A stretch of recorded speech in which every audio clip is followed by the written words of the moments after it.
Kumusta mga kaboxing? This is Boy Kalawang TV. So may bad news nga po tayo mga idol dahil kanina lang sa kakatapos lang na laban ng ating kababayang former YouTuber at ngayon lumalaban na po siya sa boxing na si Salt Papi. Tinalo nga po siya ni former MMA fighter Tony Ferguson sa pamamagitan ng third round technical knockout matapos nga po kamakailang ulit paulanan ni Tony Ferguson si Salt Papi ng mga ilang malalakas na kombinasyon na suntok upang itigil na ng referee ang kanilang laban sa ikatlong bahagi. Dahil napansin nga po mga idol ng referee na sinasalo na lang ni Salt Papi ang mga ibinabatong suntok sa kanya ni Tony Ferguson. Kaya hindi na po nito nasikmura pa na ipagpatuloy pa ang kanilang laban. Kaya nakuha nga po ni Tony Ferguson ang panalo kanina sa United Kingdom mga idol by a third round technical knockout.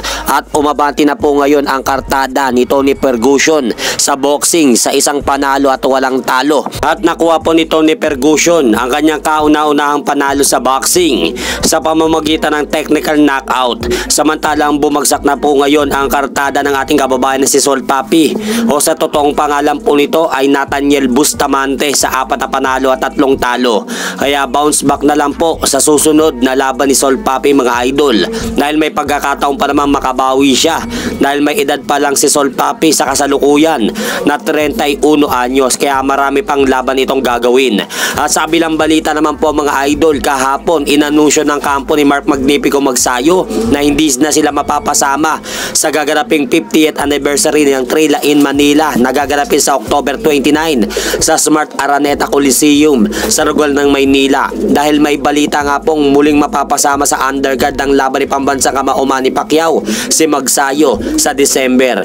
Kaya si Melvin Jerusalem na lang mga idol ang magiging main event ng 50th anniversary ng Trilla in Manila. Hanggang dito na lang po muna ang aking update sa mga ganapan sa mundo ng boxing. At syempre mga idol, huwag nyo rin pong kalimutan pakisuportahan nyo naman po muna ang ating munting channel. Maraming salamat po.